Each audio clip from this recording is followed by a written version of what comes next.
la frustration atteint un sommet à Québec en 1834.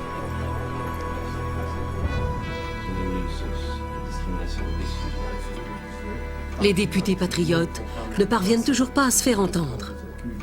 Les Britanniques ont peur de l'Assemblée. Il a dit... Cette fois, il s'adresse directement à Londres et rédige une longue liste de revendications. Les 92 résolutions. Résolu que cette Chambre n'est nullement disposée à admettre l'excellence du système actuel de Constitution du Canada. Les patriotes demandent plus de pouvoir et exigent surtout que les conseillers législatifs soient élus directement par le peuple. Nous ne nous désisterons pas de nos demandes pour l'obtention de la plénitude de nos pouvoirs et de nos droits politiques. Nous espérons, mais avec crainte, que le gouvernement britannique nous rendra enfin justice. Dans cet espoir, nous ne ferons rien pour hâter notre séparation de la mère patrie, si ce n'est préparer et avancer le peuple pour cette époque qui ne sera ni monarchique, ni aristocratique.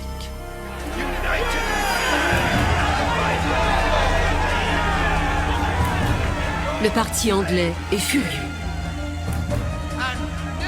John Molson, un des hommes d'affaires les plus puissants de Montréal, lance un avertissement aux patriotes. Les événements récents nous font prendre conscience d'un danger imminent. Il faut montrer au Parti français que la majorité sur laquelle il compte se révélera, à l'heure de vérité, une bien faible défense contre le réveil d'un peuple offensé et opprimé.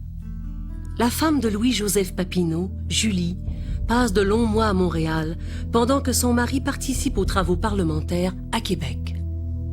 Je n'éprouve point de vaine frayeur. Et je sais apprécier à leur juste valeur la haine et la rage que ce parti nous porte. Que l'état dans lequel nous sommes est déplorable. Qu'ils veulent à tout prix dominer ou nous écraser. Et que si nous ne trouvons pas l'énergie de nous soustraire à leur pouvoir, ils trouveront bien les moyens, eux, de nous faire du mal.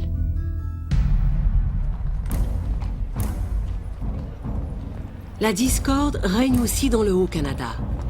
William Lyon Mackenzie a réuni autour de lui les mécontents de la colonie. En 1835, il est député à l'Assemblée et maire de la nouvelle municipalité de Toronto.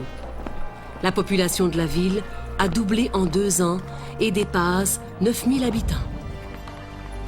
Comme Papineau, Mackenzie rédige une liste de revendications qu'il envoie à Londres. Le 7e rapport sur les griefs condamne sans appel le système de gouvernement colonial. Les limites que la Constitution anglaise impose aux volontés d'un roi, en exigeant qu'elles soient appliquées par des hommes responsables, constituent l'un de ses points forts. Une telle responsabilité ne peut exister dans le Haut-Canada. Le lieutenant-gouverneur et les ministres anglais détiennent tout le patronage de la province. Ils gouvernent seuls le pays, laissant la Chambre d'Assemblée impuissante et dépendante.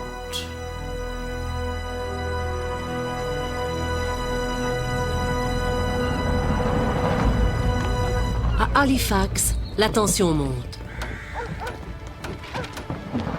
En 1836, Joseph Howe est élu député. Un défaut évident dans notre gouvernement local est à l'origine de tous nos malheurs. Comparé au Parlement britannique, cette Chambre n'a aucun pouvoir. Howe rédige lui aussi une liste de résolutions pour obtenir des changements politiques. Mais il demeure un réformiste modéré et ses racines loyalistes l'empêchent d'aller aussi loin que Papineau et Mackenzie.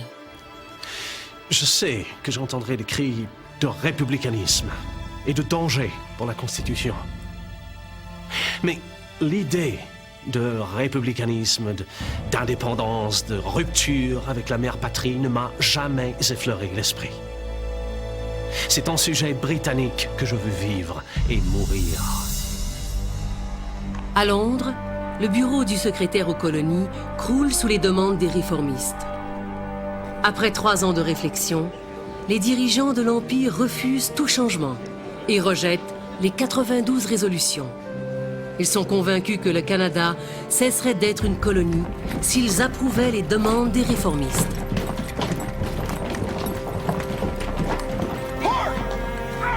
Au Bas-Canada, les autorités coloniales craignent le pire.